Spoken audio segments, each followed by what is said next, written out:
everybody. Welcome once again to Quick Trivia with Mike, that weekly game show right here on Channel 955 where we test your knowledge of some obscure facts and challenge you to come up with the correct answer when we phrase them as a question. I have some news for you. This is our 34th show now. We give you 3 questions every show. 33 shows, 3 questions. We've asked you 99 trivia facts already. Our first one today is number 100. Good luck to all of you. I hope you have a chance to enter the winner's circle. I'm your host and quiz master, Mike Brever. This show is hosted every week right here on Channel 955. You know, we begin by giving you the answers to last week's questions first.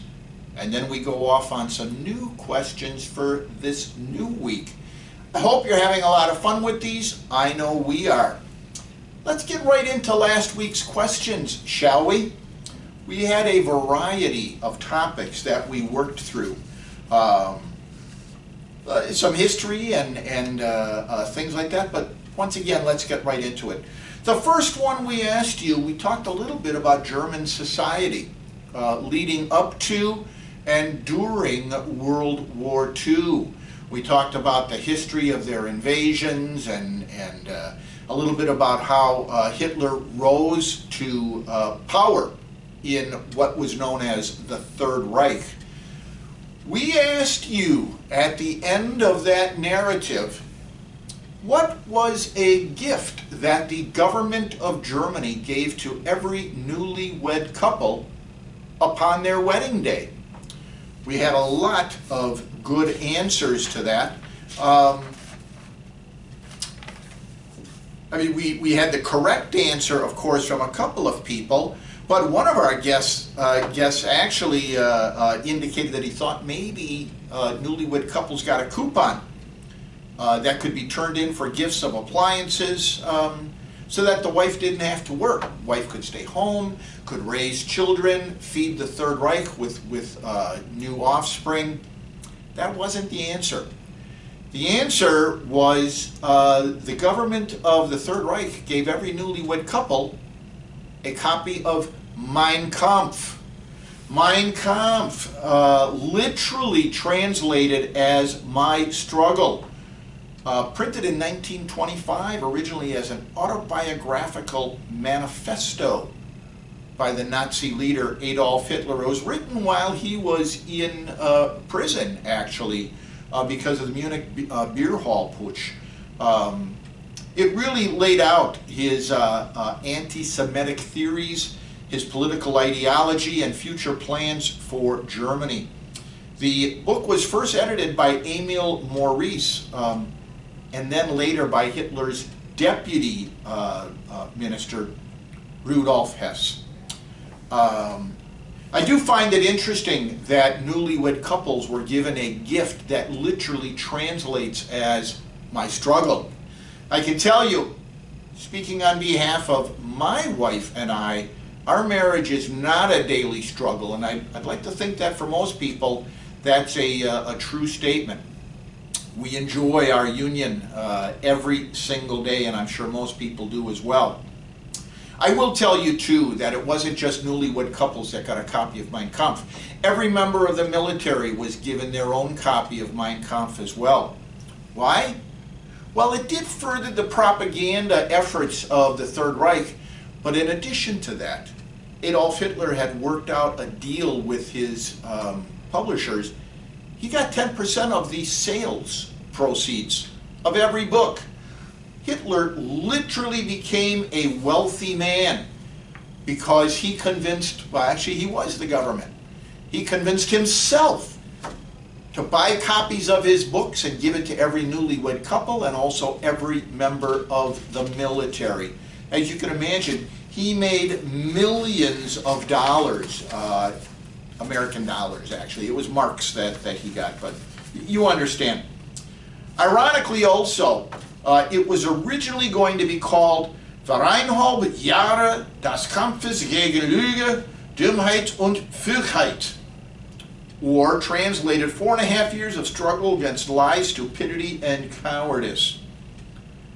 His publisher convinced him that was a title that no one was going to feel endeared to, and convinced him to change it to Mein Kampf. Again, literally, my struggle. Kind of a silly anecdote there about it, how you want a much longer title.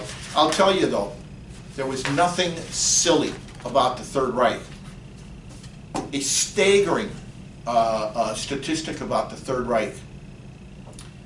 If we paused for 1 minute of silence for every victim of the Holocaust, a minute of silence out of respect for every victim of the Holocaust, we would be silent for 11.5 years.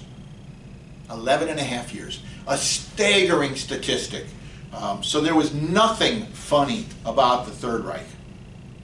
Our second question had to do with America's involvement in World War II and how we mustered up an army to be able to tackle that. Of course, conscription, the draft, was the way that we did primarily do it. In the beginning, right after Pearl Harbor, there was volunteers, as you can imagine.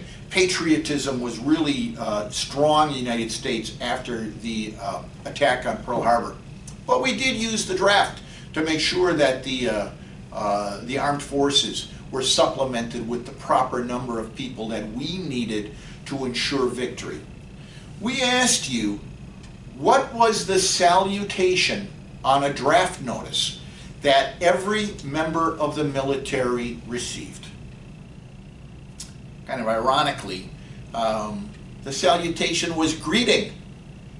Kind of a nondescript way of saying, you're about to go into the Army, or you're going to go into the Navy, or whatever. Several of our people were very, very close on that. They said the salutation was greetings. Ironically, I'm not sure greeting, which was the actual salutation, is correct grammar. But you know, you're asking a government institution to come up with proper English when they're telling you that you're going to be drafted into the Army. So I guess I'm not surprised. But at any rate, greeting was the correct answer. I'll take greetings with that as well. I'll tell you, this week, Arlene Brackensick receives the honor for being the first person to get in an answer, and she was correct. She knew that salutation. Unfortunately, Arlene did not guess on the other ones, so our winner for the week is yet to be determined. Our third question, we went back a little bit into Milwaukee history. You know that I love to do that. We've looked at the origins of Milwaukee. We've talked about some of the population shifts in past programs. We asked you last week about Milwaukee City Hall. We told you that from 1895, when it was originally constructed, until 1899, it was the tallest occupied building in the world. Told you a lot about the facts and figures of City Hall, how it was constructed and its use and things like that. But we did tell you that there was an architectural amenity added in 1940 at a cost of $2,500. And it remained in place until 1988, when Mayor John Norquist had it removed, and we asked you, what was that architectural amenity? Well, the story begins on February 19th, 1929. 36-year-old Francis Shermier climbed to the top of the brass railing on the 5th floor of Milwaukee City Hall and jumped off. Just 4 days prior, Shermier's husband had taken a complaint to City Hall about her negligence and habitual drunkenness, and the city was pursuing the complaint. Out of desperation, Francis committed suicide. And unfortunately, that began a long series of tragic instances at City Hall. If you've ever been to downtown City Hall in Milwaukee, you know that there is a mammoth atrium. The entire middle of the building is vacant, all the way up to the to the roof, 8 stories up. There is a walkway on each floor that goes around the atrium, and offices come off of that walkway and extend to the perimeter of the building. But the entire atrium is open for 8 stories. This unfortunately continued up until 1940. There was a series of people that committed suicide, as you can imagine. This was the height of the Depression as well. There was a lot of economic tragedy that led people to despair. On April 1st of 1940, John Gorski jumped from the 6th floor. Just 3 weeks after that, Herman Rayfield, a 63-year-old unmarried traveling salesman, did the same, tragically. Those final 2 suicides in a period of 3 weeks finally spurred the city to action. The Common Council, with the complete support of Mayor Zeidler at that time, decided it was time to safeguard the public from the tragedies that were taking place because of the architecture of City Hall. They installed netting and wire fences that went up from the railings up to the floor above them, so that people could not get through over the railings to commit suicide. And if somehow they forced their way through, there were nets that would stop them. John Norquist decided in 1988 that there was no longer need for that extra sense of security around City Hall, and he ordered them removed. And as it turns out, he was absolutely right. That spate of suicides that began in 1929 and continued until 1940 had never had a reoccurrence. So John Norquist was really visionary in seeing that it was no longer an issue. And the architecture of City Hall is absolutely beautiful. So I'm certain if you've ever been there, you'll appreciate the fact that those safeguards, which really detracted from the interior of the building, have now been removed. We did have several people who reached out to me this past week with answers to the questions. We had one person who got the question about City Hall correct. We did have 2 people who got Mein Kampf correct. All 3 people got the salutation on a draft notice correct. Bottom line is that we had 3 people who ended up getting 2 of the questions correct. Alex and Barbara Hill almost got all 3 correct. They indicated that the architectural rendering that was removed was a marquee which said, "Welcome to Milwaukee visitors." They also pointed out that there was chain link fencing put in to prevent accidents or suicides, but they identified it as going up the stairwell to the bell tower, which was not the answer we were looking for. The entire atrium was covered with this. So we have 3 winners this past week. As I indicated, Alex and Barbara Hill are winners this week. Kelvin Schrader rejoins the winner circle again, and Sandra Meyer is in the winner circle this week. Now, as you know, we have a tiebreaker. If 2 or more people get the same number of questions correct, you have to identify the bumper music. Every week the bumper music's a little bit different, the music that leads into the show and exits the show. Unfortunately, this past week, nobody was able to identify the bumper music. It was in the year 2525. It was a 1968 hit by the American pop rock duo of Zager and Evans.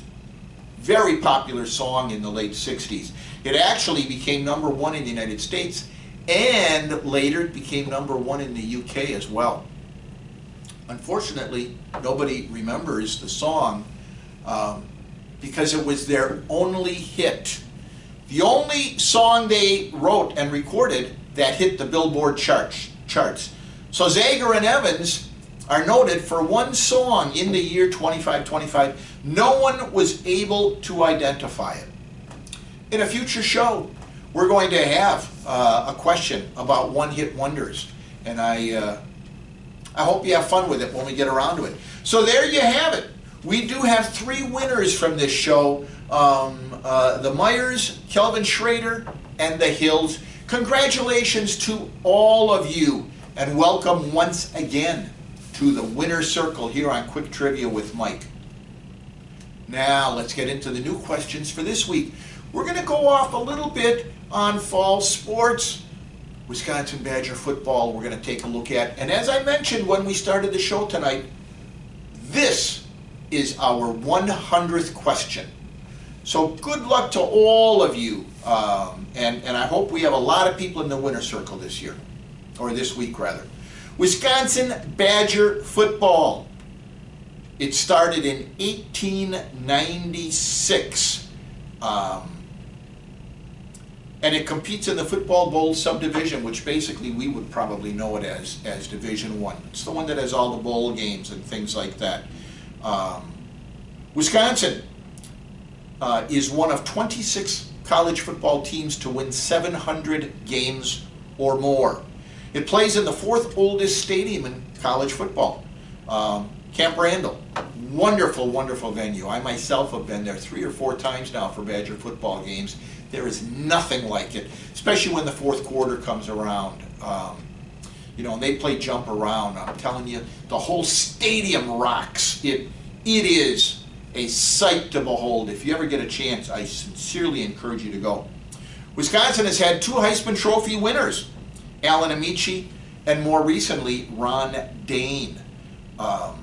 Wisconsin has also had 11 players inducted into the College Football Hall of Fame.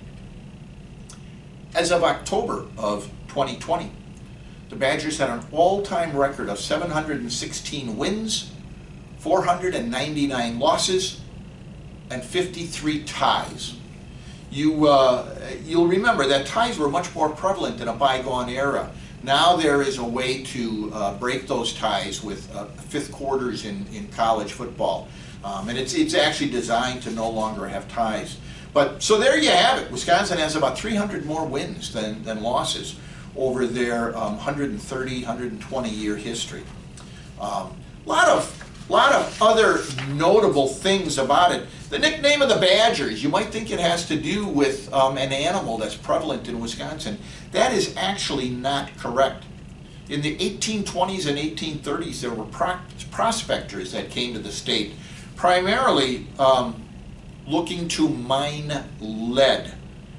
Without shelters in the winter, the miners had to live like badgers. They created tunnels by burrowing into the hillsides, and that's where the name Badgers come from, actually. So it's not really related to a badger animal. The first Badger football team took the field in 1889. It lost its only 2 games that year. In 1890, 1 year later, Wisconsin earned its first victory with the biggest victory margin in its history. It won 106-0 by beating the Whitewater Normal School, which has now become University of Wisconsin Whitewater. You know, Whitewater really has a remarkable football reputation, all of its own, but it's in Division III. The very next week after that victory, Wisconsin suffered the most lopsided defeat in its history. It lost 63-0 to its arch rival, Minnesota. Since then, the Badgers and the Gophers have met 127 times, which is the most played rivalry in major college football. Upon the formation of the Big Ten Conference in 1896, Wisconsin became the first ever conference champion with a 7-1-1 record.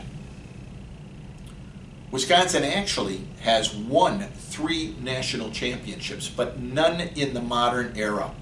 And in fact, there was only 1 national championship universally recognized by a national publication. That was in 1942, the Helms Athletic Foundation.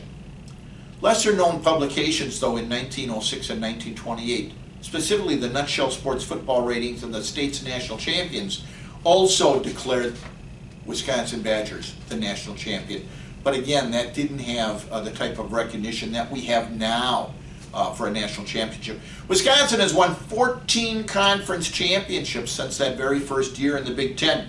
8 outright, and 6 of them have been shared.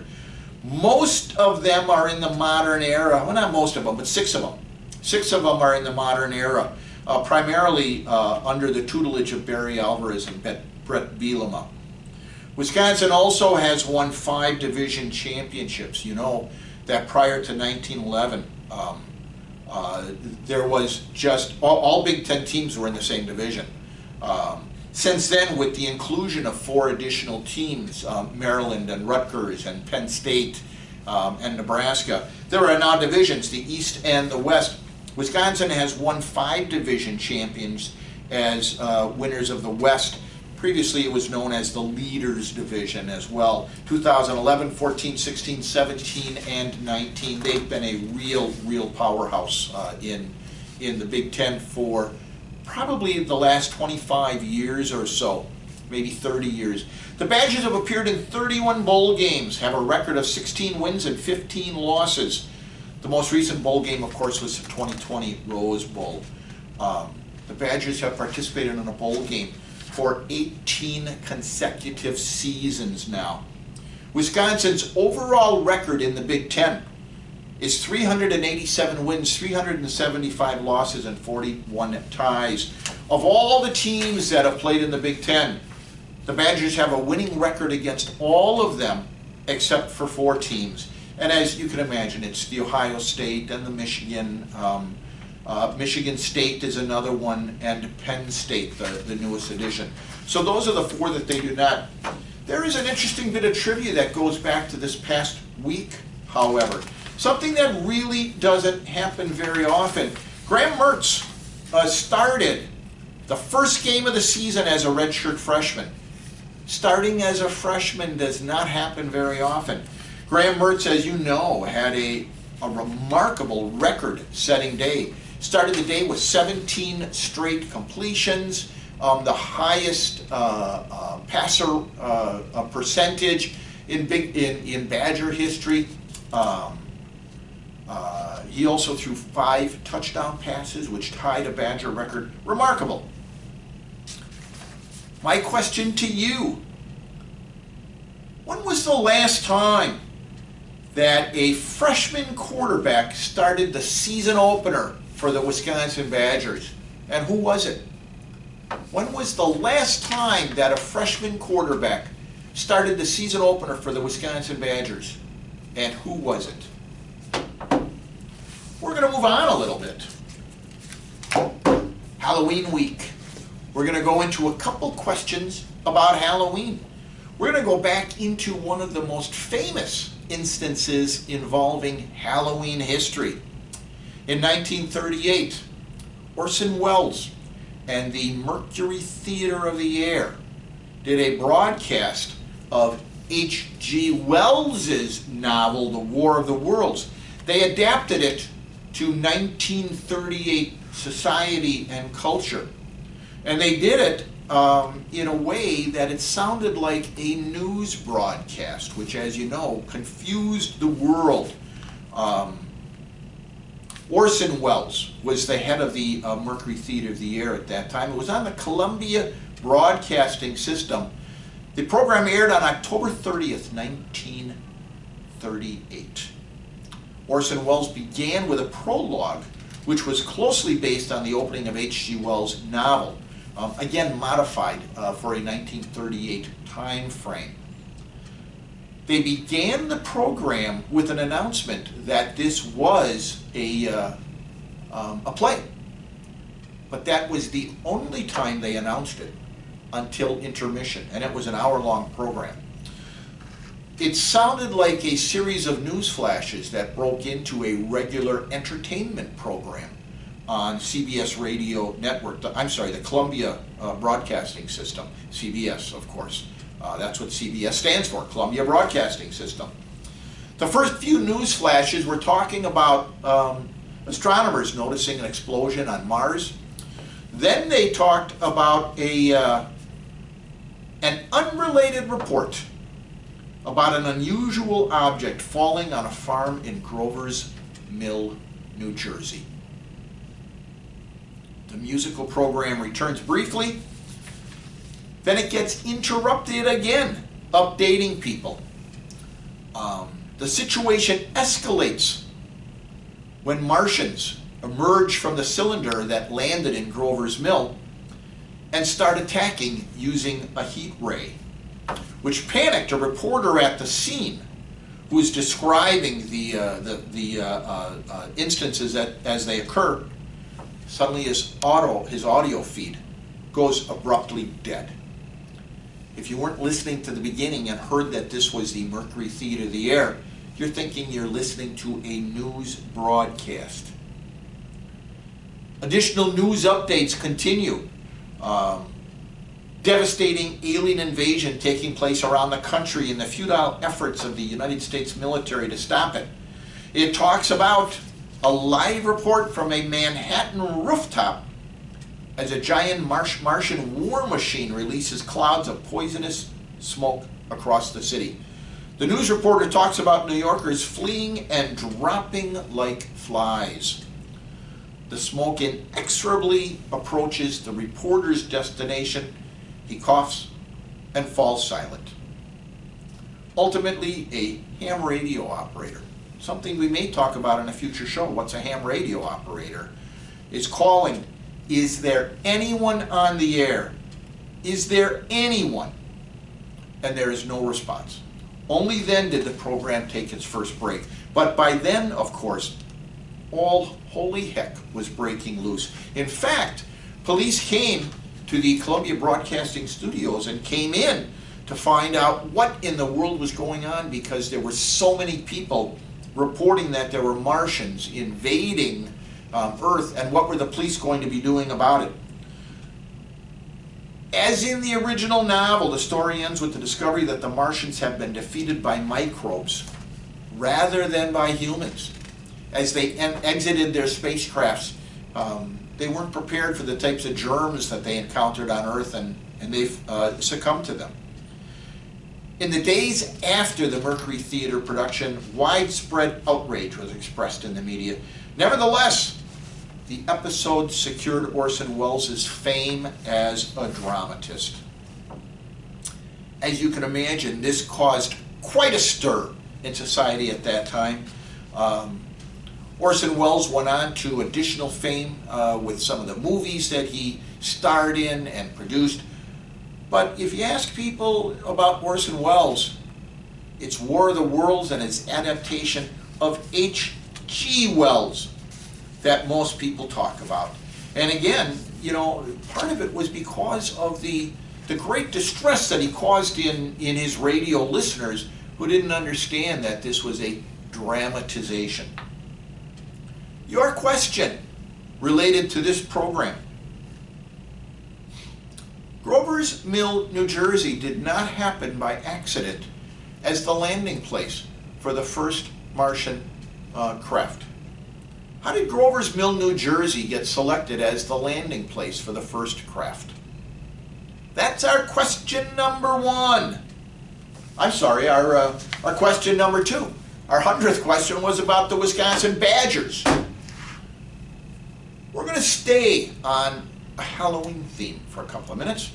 We're going to talk about Harry Houdini. You know, maybe one of the most famous, absolutely most famous entertainers who delved into magic and illusion that there ever was. You know, he was born on March 24th, 1874. He died on October 31st, Halloween Day, 1926. He was only age 52 upon his passing. He actually passed from peritonitis that occurred from a ruptured appendix. You know, medicine wasn't what it is today. At the time of his passing, he knew that he had a pain in his side, but he didn't really understand that there was something going on. There's a story that he challenged anybody to punch him in the gut and he could withstand it. And about 4 or 5 days before his passing, a college student came and took him up on his challenge, but caught him off guard before he had a chance to flex his abdominal muscles. The story goes that this may have led to the ruptured appendix. Nobody really knows. Nobody really knows. And in fact, nobody knows if blunt force trauma can rupture an appendix. So it's very likely that it's coincidental timing. And people realized the pain in his side, didn't realize that it was a ruptured appendix, and thought it was related to this incident. Harry Houdini initially began his career with an act with his family. His brother was a partner for a while. The Houdinis,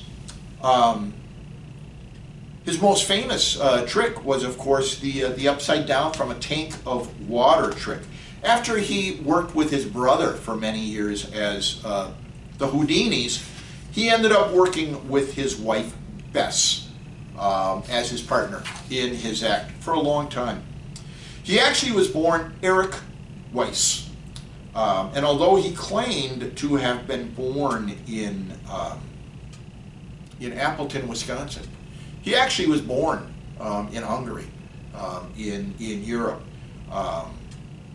He selected his name because he was very, very fond of an illusionist in France at that time, who actually had recently passed away, a man named Robert Houdin. And Houdini mistakenly thought that by adding a name, or adding the letter I to the end of a name, meant that you were a fan of that person. So he took Houdin, he added an I, became Houdini. And of course Harry Houdini, because he Americanized his name quite a bit. Houdini was very, very fond and very proud of his accomplishments as an escape artist, as an illusionist, as a magician. He actually, along with all Americans, had to register for the draft for World War I in 1918. At that time, he listed his name as Harry Handcuff Houdini, carrying forward his stage persona. Harry Handcuff Houdini.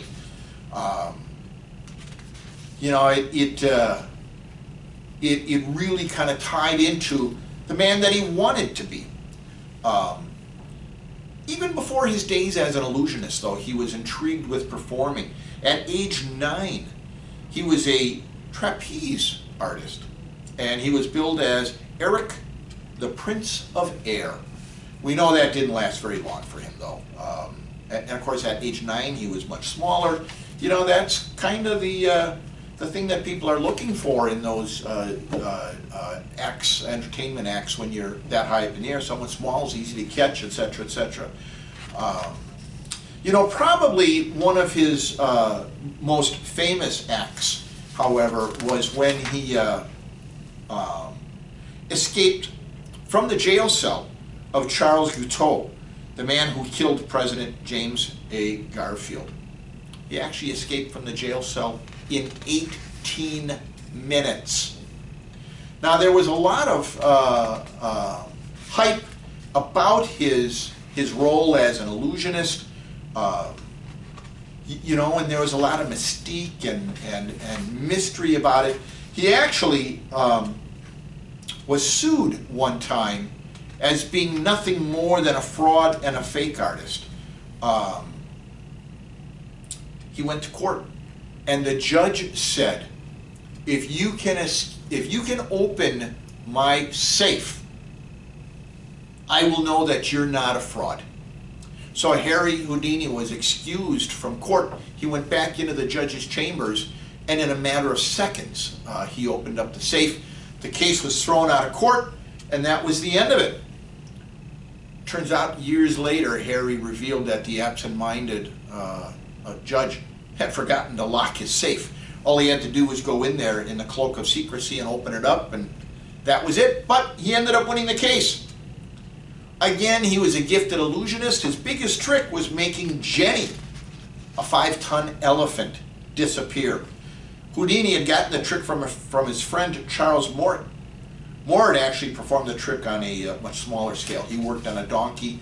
But Harry Houdini, as you know, wasn't comfortable doing what everybody else was doing. He had to go and do something bigger and better. Houdini became an extremely famous man. Toured the United States, toured Europe, crown princes wanted to see him and be entertained by him. His fame led him to go off into movies. He actually started his own production company, did 3 movies. The first was a huge hit. The Master Mystery was the first one, huge hit. Did 2 more movies, horrible movies, big bombs. He realized that he just couldn't do it, and so he folded his production company. Ironically, though, he was the first producer to actually have a robot in a film, a walking, talking, working robot. So he has that fame behind him. He also created a magazine, the Conjurer's Monthly Magazine. It only ran for 2 years before it ceased production. I think he was a man who had a lot of interests, but not much staying power. And so he was constantly off doing something new. You all know that he had a thing about fortune tellers and mystics. Spiritualists were very big at that time. They started right after post-Civil War. You know, 600,000 people died in the Civil War. Great grief in the United States. Spiritualists allowing people to talk to the dead became a very popular thing, and that carried forward for the next 60 years or so. Houdini really thought it was all bunk, and he offered a $10,000 reward to anybody who could prove that spiritualism was true. Not only did nobody ever collect, but he was able to prove that everybody who tried was nothing more than a fraud and a phony. Ironically, that led to the end of a friendship for him. He was a very good friend of Arthur Conan Doyle, the author of Sherlock Holmes, Sir Arthur Conan Doyle, as he eventually became. Their friendships broke up because Conan Doyle was a big fan of spiritualism and believed in it immensely. But Harry Houdini did not, and it became the end of their friendship. Again, you all know that he passed away on Halloween. Harry Houdini did not believe in spiritualism. He had made an agreement with his wife as he was passing away with peritonitis. He would give her a code word, and he said if there was any way to come back from the dead, to cross the bridge, she would know it was him, because he would use the code word that nobody but he and she knew. She actually worked with a spiritualist every Halloween Eve for 10 years, waiting for Harry to come back. At the end, after 10 years, she finally gave up and said, a 10 years wait for any man is enough. And she decided that he wasn't able to come back. My question for you, talking about Harry Houdini, is that he preceded his wife in death by about 20 years. And as a result of that, he ended up being buried in one cemetery. His wife desperately wanted to be buried with him upon her demise. She passed away on a train trek from Los Angeles to New York back in the 40s. She wanted to be buried with him as well. That was her wish. But she's buried about 35 miles away in another cemetery. Why are these two lovebirds in separate cemeteries? That's question number 3. So there you have it. A little bit of college football, a little bit of Halloween on our Halloween weekend here at Quick Trivia with Mike. Again, listen to the bumper music at the beginning of the show and at the end of the show. If 2 or more of you get the same number of questions correct, identifying the bumper music can be the tiebreaker. This week, as you know, we have 3 winners that share. Sandra Meyer, Kelvin Schrader, Alex and Barb Hill, Sandra and Peter Meyer. 3 winners. Congratulations to all of you. As always, I am your host and quiz master, Mike Brever. I'd like to thank you all for tuning in to Quick Trivia with Mike. I'd also like to thank the management of ECTV Channel 955, our president Tyler Gudex, our general manager Laura Wengler, my producer and cameraman Scott McFerrin. Great assist. You never get to see him, but he's fabulous. and Cooper Ledvina, my artistic director. The two of them were extremely influential in the research on some of the trivia questions we had for today. So again, my thanks to both of them. That's our show for this week. Until next week, I ask you all to please be safe, be smart, and be patient. We all will be together again very soon to enjoy that East Castle Place hospitality, but until then, stay ECP strong.